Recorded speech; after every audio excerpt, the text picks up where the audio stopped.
دوو سەحابەی پێغەمبەری خوا صلی الله علیه وسلم ئەم حەدیثانە کە بۆتانە گێڕمەوە زۆر بەسوودە، حەدیثەکەت لەبیرت ناچێتەوە. دوو ئەصحابەی پێغەمبەری خوا صلی الله علیه وسلم ئەچن بۆ سەفەرێک، دوو ئەصحابە ئەچن بۆ سەفەرێک،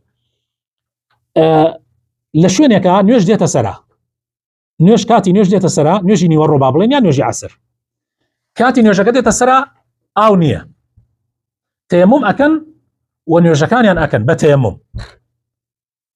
دوایی تۆزێکی کە ڕێەکەن هەندێک، هێشتا کاتی نوێژەکە ماوە.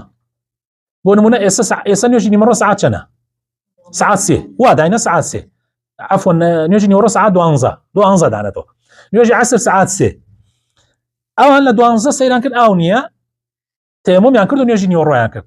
هەندێک ڕێیان کرد سعات 2 هێشتا سعاتێکی ماوە بۆ نوێژ، سەیران کرد ئاویان بینیەوە.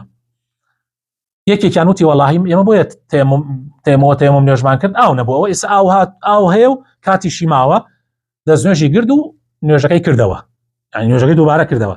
ئەو سەحابەکەی تر وتی بابە ئێمە نوێژمان کرد تەواو، ئەو کاتە کە کات نوێژ بوو نوێژمان کرد خین نەبوو ئاو نەبوو، تەیەموممان کرد و تەواو، بۆیە پێویست ناکە. ئەو سەحابەکەی وتی پێویست ناکە، ئێمە نوێژمان کردووە دووبارەی ناکەینەوە. هاتنەوە خزمەتی پێغەمبەری خوا صلی الله علیه وسلم، یەکێکیان دووبارەی کردەوە، ئەوی تریان دووبارەی نەکردەوە. بۆ پێغەمبەری خوایان گێڕایەوە، پێغەمبەری خوا صلی الله علیه وسلم چی بفەرمێ باشە؟ توڕەت بوو لیان؟ نەیفەرمووت تۆ بۆ واتە کرد و تۆ بۆ واتە نەکردو؟ ئەوەیان وا دووبارەی نەکردەوە. پێغەمبەری خوا فەرمووی تۆ سنەتی منت جێبەجێ کرد، یعنی ئەگەر تۆ تەیەمومت کرد و نوێژ بوو کاتی نوێژ بوو زەرور نییە ئیتر تەواو دوای دووبارەی مەکەرەوە. ئەوەی کە دووبارەی کردەوە فەرمووی تۆ بیدعەچیت بۆ دووبارەت کردەوە؟ ناوەڵە. فەرمووی تۆش دوو ئەجرت هەیە، چونکە تۆ ماندوو بووی لەبەر خاتری خوا دووبارەت کردەوە، تۆ دوو ئەجرت هەیە، یعنی تۆ لەسەر سنەتی منی، ئەم دڵی خۆش بوو کە لەسەر سنەتی پێغەمبەر، دڵی ئەمیشی خۆش کرد، فەرمووی تۆ دوو خێرت هەیە، چونکە تو دوو جار نوێژەکە دووبارە کردەوە،